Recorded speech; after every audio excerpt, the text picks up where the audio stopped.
যখন আপনার আশেপাশে কোনো হাই ভোল্টেজ বিদ্যুতের লাইন ছিঁড়ে পড়ে, তখন কখনোই দৌড়াতে যাবেন না। কারণ বিদ্যুতের তার মাটিতে পড়ার সাথে সাথেই কারেন্ট চারদিকে ছড়িয়ে পড়ে এবং মাটিতে অনেকগুলো কনসেন্ট্রিক জোন বা বৃত্তাকার অঞ্চল তৈরি করে। প্রতিটি বৃত্তের ভোল্টেজ আলাদা হয়। সাধারণত ২০ মিটারের মধ্যে থাকা সবকিছুই বেশ বিপজ্জনক।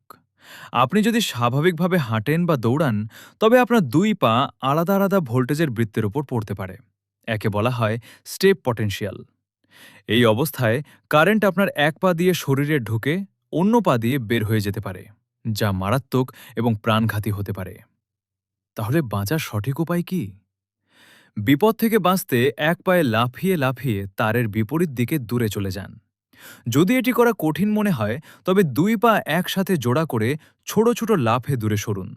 সবচেয়ে সহজ উপায় হল দুই পা মাটির সাথে ঘষে ঘষে খুব ধীরে ধীরে বা কয়েক সেন্টিমিটার করে পা বাড়িয়ে সামনে এগুন। মূল বিষয়টি মনে রাখবেন, আপনার শরীরকে সবসময় একই ভোল্টেজ পয়েন্টে রাখার চেষ্টা করতে হবে। এই হাঁটার পদ্ধতি দেখতে অদ্ভুত মনে হলেও এই পন্থায় আপনি বিপজ্জনক ইলেকট্রিক ফিল্ড থেকে নিরাপদে বেরিয়ে আসতে পারবেন। সাবস্ক্রাইব